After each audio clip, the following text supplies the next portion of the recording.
Olá, meus queridos. Vamos continuar com a nossa aula sobre obrigações solidárias e nós vamos tratar hoje da chamada solidariedade passiva. O que quer dizer que nós iremos identificar as obrigações com a solidariedade inserida entre os vários devedores, por isso, solidariedade passiva.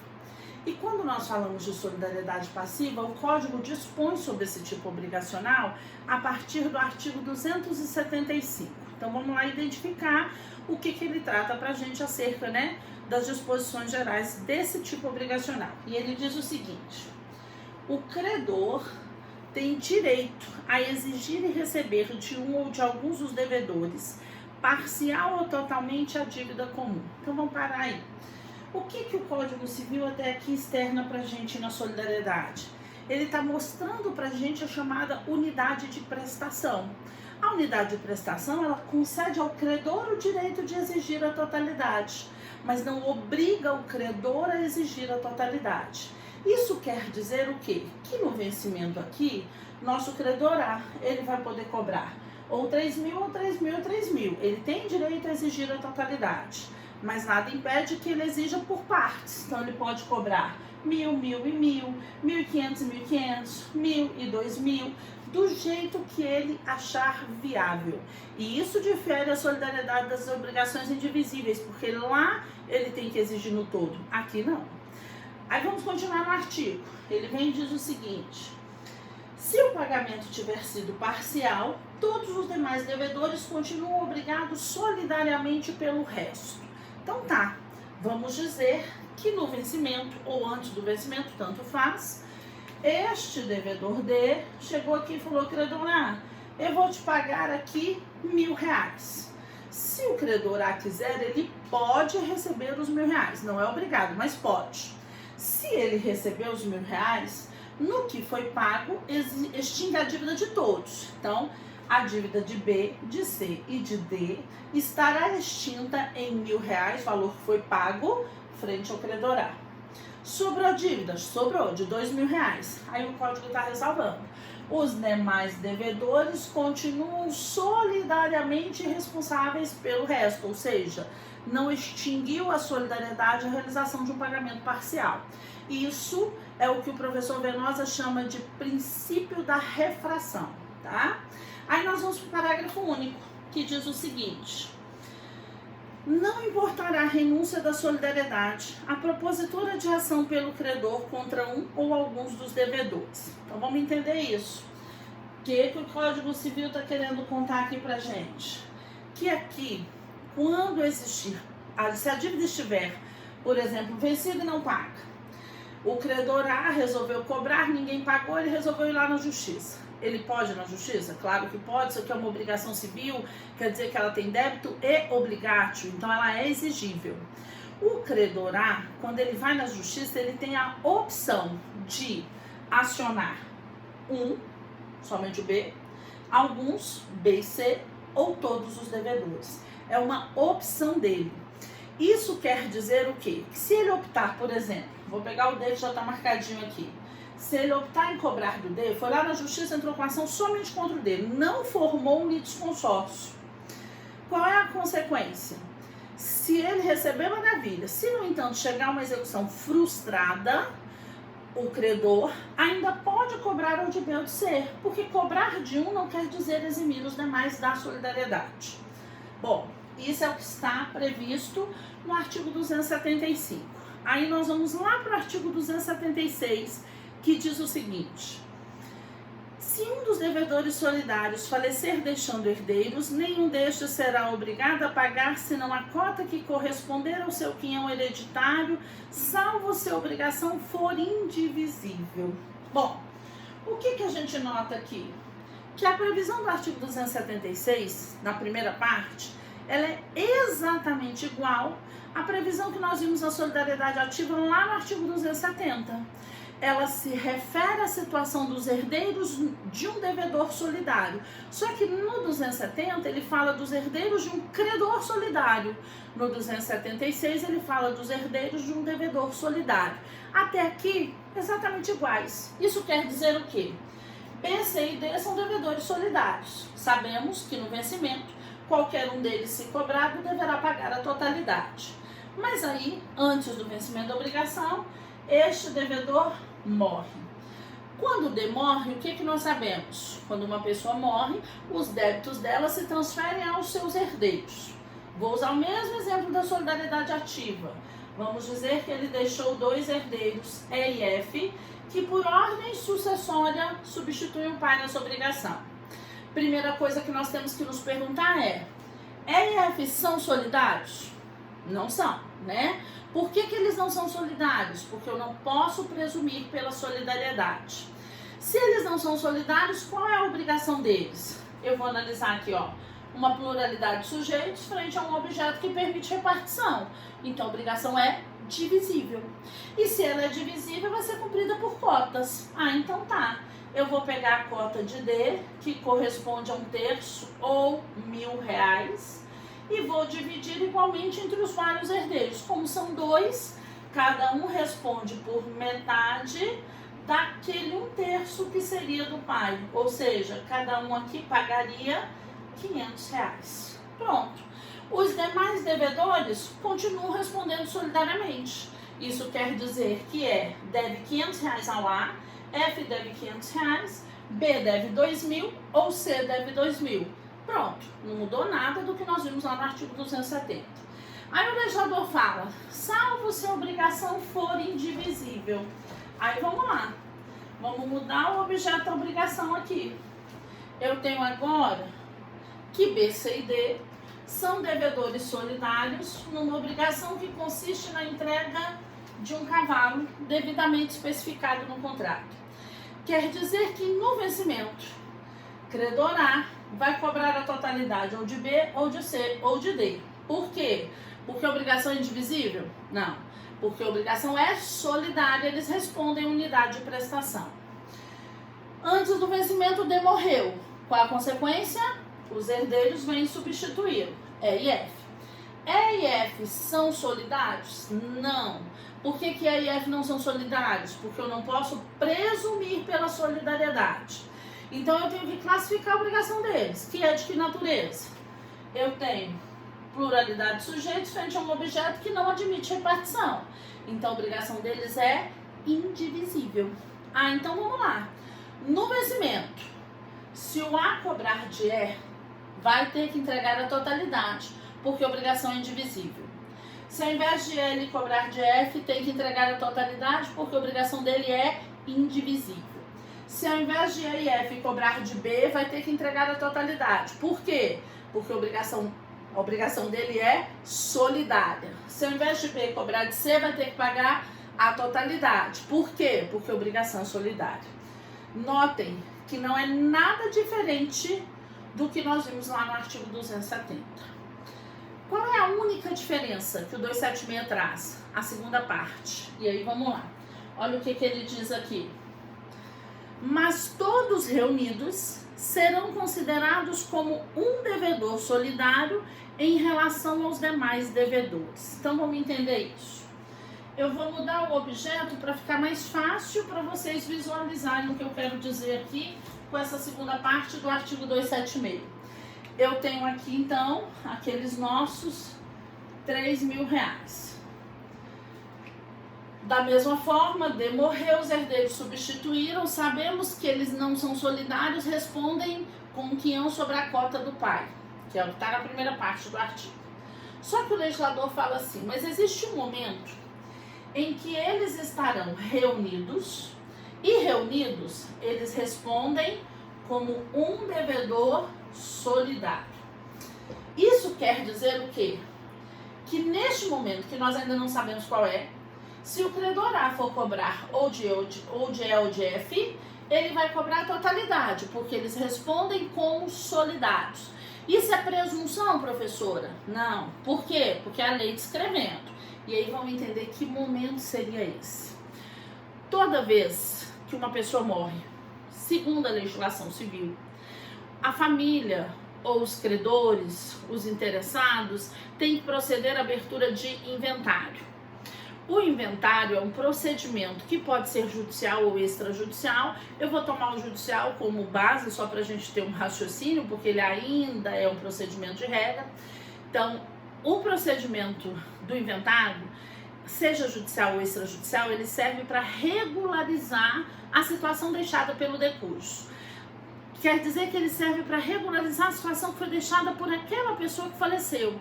Regularizar dizer o seguinte: olha, ele deixou tantos herdeiros, ele deixou cônjuge ou não, ele deixou tal patrimônio, ele deixou dívidas e essas dívidas têm que ser pagas no inventário. Então é regularizar tudo até chegar ao final do inventário e se restar patrimônio, proceder à partilha de bens. A partilha de bens é o repartir de acordo com o número de herdeiros. Repartir o patrimônio segundo o número de herdeiros. Esse repartir segundo o número de herdeiros é quando nós estamos na primeira parte do artigo 276. Quando o código fala que eu vou cobrar de cada herdeiro quinhão sobre a cota, ele está dizendo, olha, quer dizer que cada herdeiro já foi considerado individualmente, já recebeu sua parte da herança de maneira individual. Então você, credor A, se for cobrar do herdeiro E, neste momento de partilha, você vai cobrar dele a parte dele, porque ele só tem uma parte na herança, então ele só responde por uma parte da dívida do pai dele. Mas quando se abre o procedimento de inventário, a situação que o juiz declara que existe é a do espólio. O espólio do fulano de tal, o espólio do falecido. O que quer dizer esse espólio? Quer dizer que a situação ela é indefinida. Vocês estudaram anteriormente em Pessoas e Bens que o espólio ele é uma universalidade. Uma universalidade de bens, de pessoas, de patrimônio, de dívidas. Ele é um conjunto em que você tem tudo misturado. Por isso que ele é uma universalidade. Quer dizer que o espólio está na fase inicial do inventário. Nesse momento não se sabe exatamente quantos são os herdeiros. Ah, mas foram apresentados 2 filhos. Ok, mas pode ser que o decujus tenha um filho de uma relação extraconjugal. Então não se sabe ainda de maneira certa quantos são os herdeiros, quais são os herdeiros, todo o patrimônio que foi deixado, todas as dívidas que foram apresentadas, então está tudo indefinido. Neste momento, quando o credor A se habilita no espólio do falecido D para cobrar, ele não vai cobrar individualmente dos herdeiros, porque ainda não se tem essa definição, ainda não é certo. Então ele vai cobrar de que maneira? Do monte, do espólio. Então ele vai cobrar na totalidade. Por isso que a lei fala, mas todos reunidos são um devedor solidário. Que momento que eles estão todos reunidos? No momento em que eles se misturam, se confundem, que é exatamente no espólio.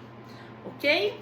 Então, se eu cobrar quinhão sobre a cota, eu estou cobrando já após a partilha. Se eu cobrar enquanto for espólio, eu estou cobrando como um solidário. Eles vão pagar a totalidade dos R$3.000.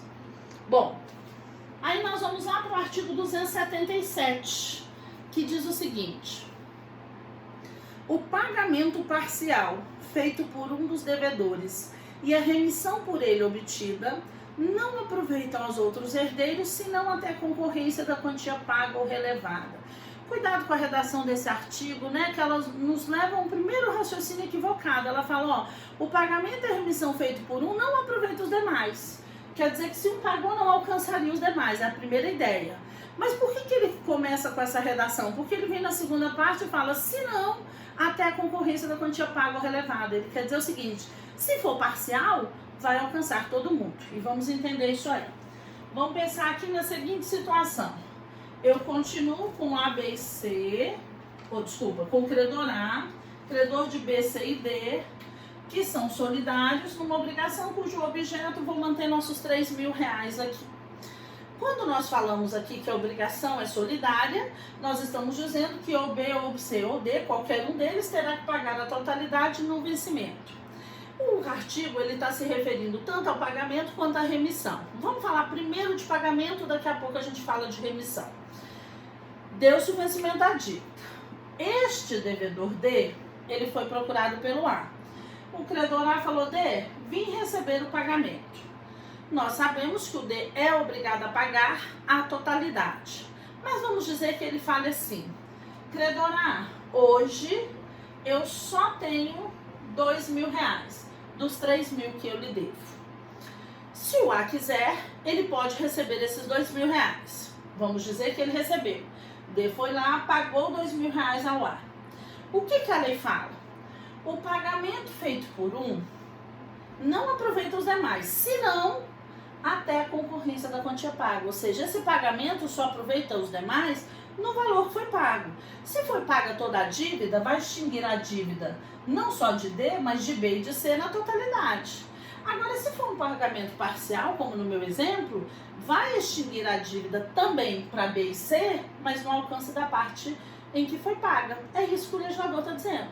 O que eu estou afirmando para vocês? Que aqui a dívida de B, C e D, nesses R$ 2.000, está extinta frente ao credor A. Para todos, nos R$ 2.000. Sobrou dívida? Sobrou, de R$ 1.000. Quem é que deve os R$ 1.000? Todo mundo. Esses R$ 2.000 que o D pagou, nós vamos ver um pouquinho à frente nos artigos, que na solidariedade, aquele que paga tem o direito de cobrar regressivamente dos demais a sua parte. Então, se eu paguei R$ 2.000, eu paguei 2.000 de uma dívida de 3.000. Então, eu tenho direito a ser ressarcido, porque internamente ele só deve 1/3 dessa dívida. Então, ele tem direito a cobrar regressivamente. Daqui a pouco a gente fala disso. Mas o artigo também se refere à remissão. Então, vamos mudar o valor aqui. Vamos dizer que o A chegou para o devedor D antes do vencimento. Falou: D, eu quero remitir a sua dívida em R$ 1.000. O D pode fazer remissão? O A pode fazer remissão? Pode, como nós falamos em aulas anteriores, remissão é um direito de quem é credor. Em que valor um credor pode remitir a dívida? No alcance do crédito dele. Como o crédito de A são os R$ 3.000, ele pode remitir até R$ 1.000. Mas aí vamos lá. A minha observação. Quando ele faz a remissão, o D falou: beleza, aceito a remissão. Quer dizer que a dívida de D frente ao A está extinta nos R$ 1.000. Nos R$ 1.000. A questão é, essa remissão obtida pelo D alcança B e C? E aí vamos lá, minha observação. Remissão só alcança e sempre alcança dívida. No direito civil, se você está fazendo remissão, você está fazendo remissão das dívidas, não da pessoa. Eu não estou remitindo D, eu estou remitindo a dívida que D tem comigo. Qual é a dívida que D tem com ele? De R$ 3.000. Ele está perdoando 1.000 de uma dívida de 3.000. Isso alcança B e C? Alcança, porque ele está remitindo a dívida. Quem é que deve, e me perdoem a redundância, esta dívida? Os três. Então, é como se nessa relação interna ele estivesse remitindo 333 para o D, 333 para o C, 333 para o B.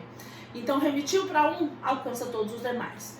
Sobrou dívida de R$ 2.000. Quem é que deve R$ 2.000? B, C e D. Qualquer um pode ser cobrado. A professora, mas não remitiu a cota interna de D? Remitiu 1.000 desta dívida. Não importa quem deva essa dívida. Na relação interna, nos 2.000 restantes, como é que fica? Este aqui na relação interna deve 1/3 de 2.000, este aqui deve 1/3 de 2.000, este aqui deve 1/3 de 2.000. Esse é o efeito da remissão, ok? Aí nós vamos lá para o artigo 278, que diz o seguinte: qualquer cláusula, condição ou obrigação adicional estipulada entre um dos devedores solidários e o credor não poderá agravar a posição dos outros sem consentimento destes. Veja bem, isso aqui é muito simples para a gente compreender. Eu só quero que vocês entendam uma coisa.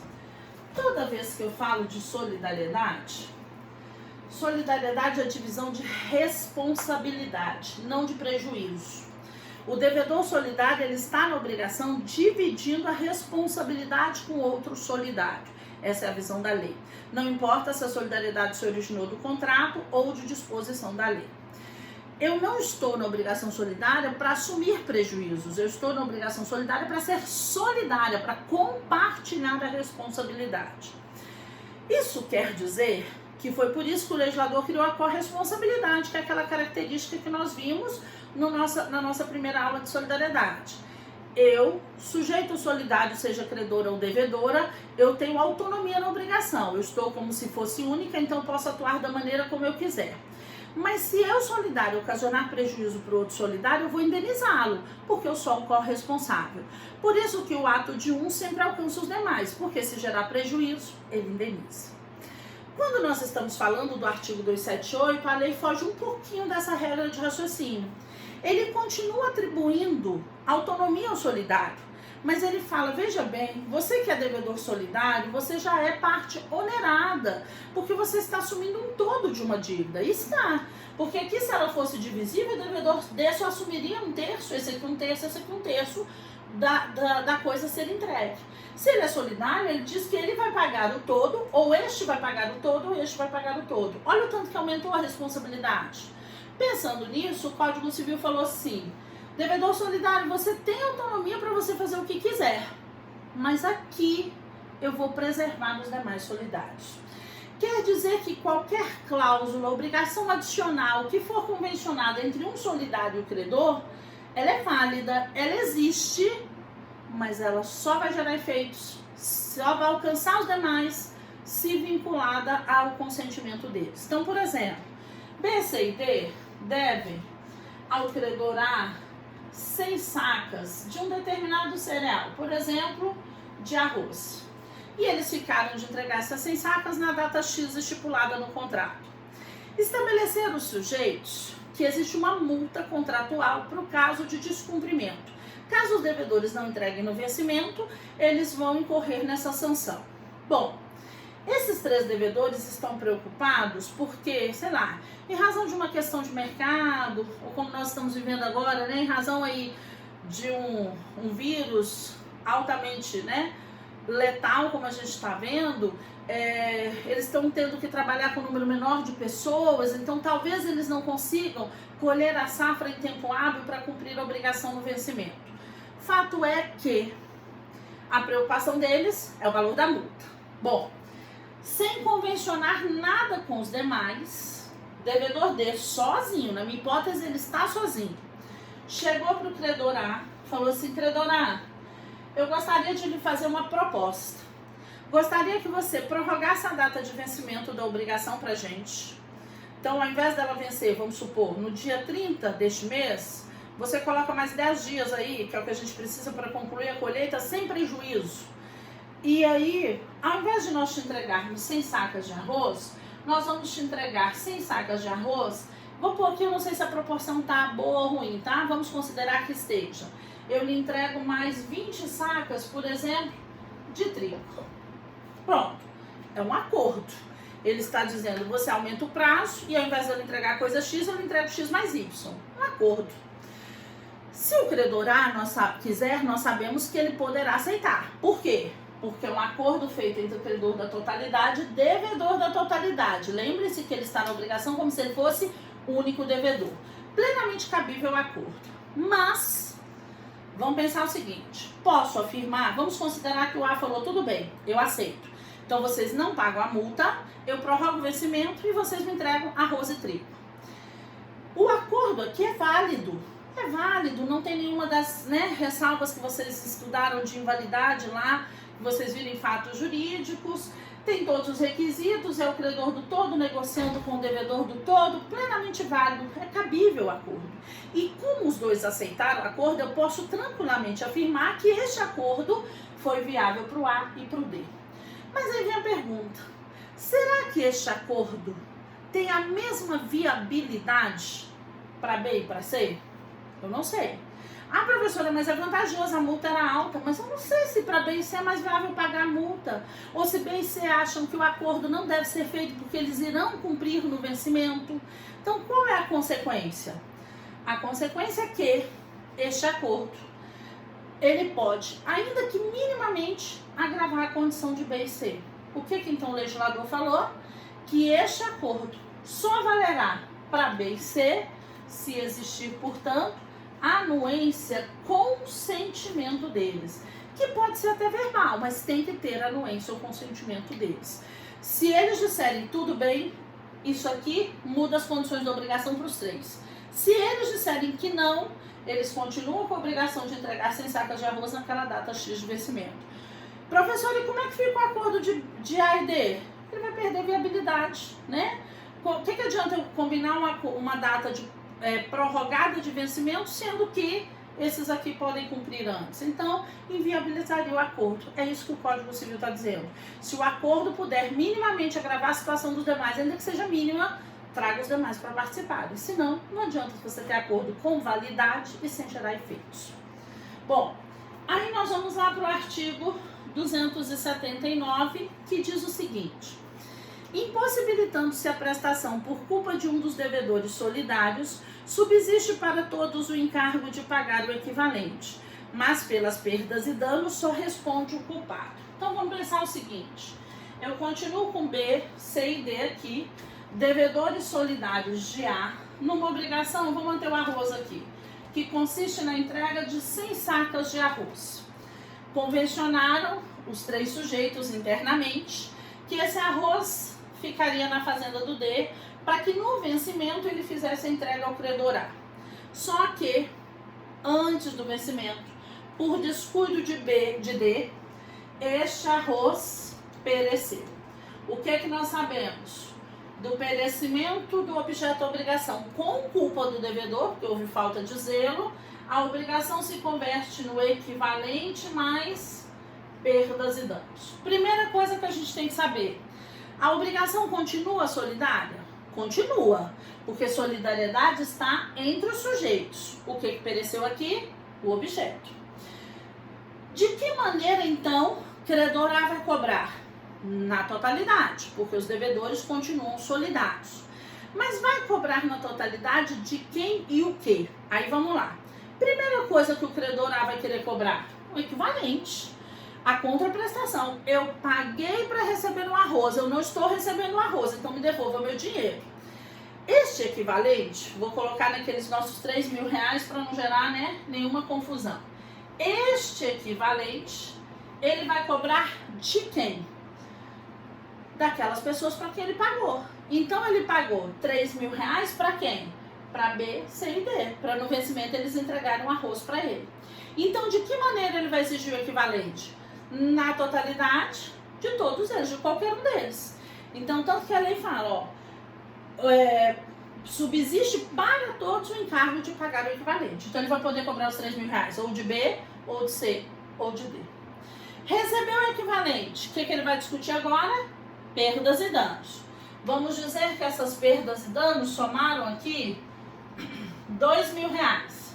De quem é que ele vai cobrar 2 mil reais? Lembre-se, perdas e danos dependem da existência de culpa. No meu exemplo, quem é que agiu com culpa? Somente o D. Então, só ele arca com esses 2 mil reais. Ah, mas e se todos agiram com culpa? Pode pedir perdas e danos de qualquer um deles, porque todos, então, arcariam com as perdas e danos. Ok? Aí, vamos lá, vamos dar continuidade. E aí, nós vamos lá para o artigo 280, que diz o seguinte: todos os devedores respondem pelos juros da mora, ainda que a ação tenha sido proposta somente contra um, mas o culpado responde aos outros pela obrigação acrescida. Então vamos lá. Agora, o legislador está falando para gente dos juros de mora. E aí vamos entender isso. Vamos pensar aqui o seguinte. Melhorar esse nosso quadro aqui. O A, então, é credor de B, C e D naquela dívida de 3 mil reais. Eu vou até mudar o objeto da obrigação. O objeto da obrigação é a coisa X, não importa o que seja. Pode ser uma quantia de dinheiro, pode ser o cavalo, pode ser um carro, pode ser um imóvel, pode ser um terreno, pode ser qualquer coisa. Convencionaram os três sujeitos que no vencimento o devedor D pegaria a coisa X e levaria até o credor A.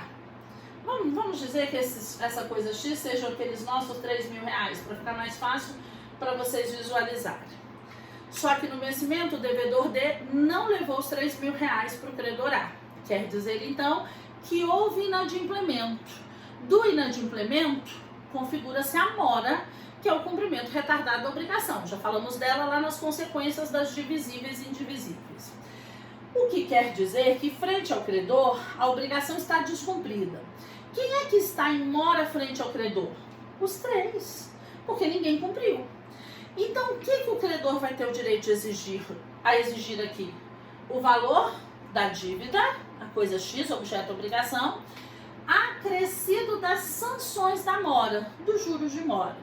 Vamos dizer, vou pôr um valor aleatório, que os juros de mora aqui, para ficar redondinho, eu vou pôr R$300, tá?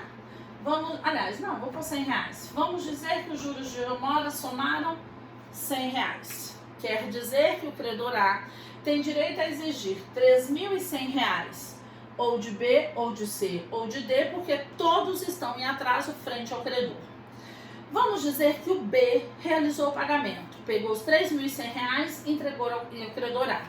Quer dizer que a dívida de B, C e D frente ao A está extinta, houve pagamento. Primeira coisa que a gente tem que saber, o que acontece com esse equivalente? O que paga a totalidade tem o direito de cobrar regressivamente dos demais. E aqui uma observação, não há subrogação na solidariedade, só há direito de regresso. O que quer dizer isso? O que pagou não vem para o lugar do credor, não se subroga, só cobra, vai atrás de quem está lhe devendo. Então ele vai cobrar R$1.000 de C, porque nós estamos presumindo iguais às cotas internas, R$1.000 de D, porque os outros R$1.000 pertencem ao B. Pronto, resolvemos esses R$3.000. E os R$100 de juros, que a obrigação acrescida? Os juros de mora serão cobrados na totalidade àquele sujeito que deu causa à mora. Eu disse para vocês que eles convencionaram internamente que o D pagaria. Então, quem é que deu causa à mora aqui? O devedor D. Então, ele vai cobrar de D R$100. Ou seja, eu paguei os juros, você ocasionou o atraso. Então, venha me ressarcir na totalidade desses juros, ok? Então, vamos continuar. O artigo 281 nós vamos pular, porque nós falamos dele lá na solidariedade ativa, quando nós falamos das exceções pessoais e gerais. Nós lemos o 273, o 274 e o 281 juntos. Então já vimos essa parte. Vamos lá para o artigo 282, que diz o seguinte: o credor pode renunciar à solidariedade em favor de alguns ou de todos os devedores. Parágrafo único. Se o credor exonerar da solidariedade um ou mais devedores, subsistirá dos demais. Então vamos lá. Queria que vocês prestassem bastante atenção nesse artigo. Quando nós estamos falando de solidariedade, eu disse para vocês que o Código Civil traz duas espécies de solidariedade, e nós temos solidariedade ativa e nós temos solidariedade passiva, segundo o Código Civil, né? Lembrando que a doutrina traz a solidariedade mista. Você ser credor solidário lhe ocasiona alguma vantagem? Não. A solidariedade ativa, nós já vimos, ela gera facilidade no manuseio. Posso receber sozinha, posso quitar sozinha, posso rescindir o contrato, posso perdoar uma dívida. Ela gera facilidade, sem eu ter que me perguntar: João, podemos rescindir o contrato? João, você concorda que eu recebo? João, então gera uma facilidade no manuseio da obrigação. A solidariedade passiva, no entanto, ela serve, ela é o fundamento da solidariedade no direito brasileiro, falamos disso. Ela gera, portanto, uma garantia de solvência da dívida. Então, ela serve para garantir solvência da dívida, para garantir que a dívida seja paga. Garantia de solvência da dívida é uma vantagem para quem? Para o credor. O que nós vamos afirmar que a solidariedade passiva, ou seja, a solidariedade entre os devedores, gera um direito ao credor. Qual é o direito que o credor tem com a solidariedade passiva? Exigir a totalidade de qualquer um dos devedores. Então, solidariedade é um direito. Solidariedade passiva, solidariedade entre os devedores, gera um direito ao credor, que é o direito de exigir a totalidade de qualquer um dos sujeitos, ok? Bom, mas se é um direito, e é um direito inserido num negócio jurídico, é um direito, portanto, disponível. E como todo e qualquer direito disponível, eu, titular do direito, eu posso dispor do meu direito. Se ele é disponível, eu posso dispor. E você dispõe do seu direito através de que ato? Através da renúncia. Renúncia é o ato que me permite dispor dos meus direitos, me perdoem a redundância novamente, que me permite dispor dos meus direitos disponíveis. Isso quer dizer o quê? O que eu estou afirmando para vocês? Que o credor A tem o direito a cobrar a totalidade ou de B, ou de C, ou de D. Mas que se o credor A quiser, ele pode renunciar, abrir mão do seu direito de exigir a totalidade de qualquer um dos devedores. E aí vamos entender isso. Claro que como todo e qualquer ato de renúncia, ele tem que fazer isso de maneira expressa, ele tem que fazer isso por instrumento público, né? Como todo e qualquer ato de renúncia que vocês estudaram lá na parte geral. Vamos dizer que este A foi lá no cartório e falou: eu quero renunciar ao meu direito de cobrar a totalidade do D. Eu quero renunciar à solidariedade D. A partir do momento que ele renuncia à solidariedade D, que antes, quando ele era solidário, ele respondia pelo todo, agora que houve renúncia da solidariedade, ele continua sendo devedor, mas ele não irá mais responder pelo todo da dívida. Ele irá responder somente pela sua cota.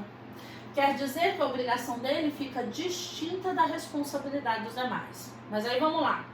Renunciou para um. Quer dizer que renunciou para os demais? Não. Renunciou para um, a renúncia só alcança esse um. Os demais continuam solidários? Continuam. Mas, professor, eles ficam em prejuízo? Não. Aí vamos entender isso. Renunciou à solidariedade. Quer dizer que o D agora só passa a responder pela cota dele de R$1.000. Os demais continuam solidários? Continuam. Responde pelo todo? Respondem. Mas qual é o todo agora? A totalidade abatida a cota do renunciado. Então a dívida agora é de R$2.000. Daí por que eles não sofrem prejuízo? Eles continuam recebendo, eles continuam pagando na totalidade, mas numa totalidade abatida a do renunciado.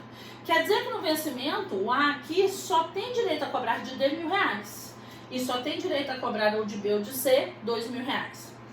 Se o D não pagar, se por exemplo ele se tornar insolvente, problema do A, porque a cota dele não se comunica com a dos demais. Olha o concurso parte 1 aqui, ó, que nós vimos lá no artigo 257 nas divisíveis. Ela se tornou distinta da responsabilidade dos demais. Mas, professor, isso não é vantajoso para o credor? Claro que não. Por que então ele faria isso? Porque ele tem possibilidade jurídica. Nós não analisamos vantagens é a visão comercial, nós estamos analisando possibilidades jurídicas. E ele tem possibilidade jurídica. Ele tem possibilidade de renunciar à solidariedade. Aí vocês podem estar pensando, por que é que ele faria isso? Porque normalmente o aluno quer entender a vantagem econômica. E aí eu sempre respondo o seguinte: por que é que alguém perdoa uma dívida? Perdão da dívida não é vantagem. Para o credor não é, mas ele tem possibilidade jurídica. E o que nós estamos analisando aqui é a possibilidade jurídica, ok? Bom, aí não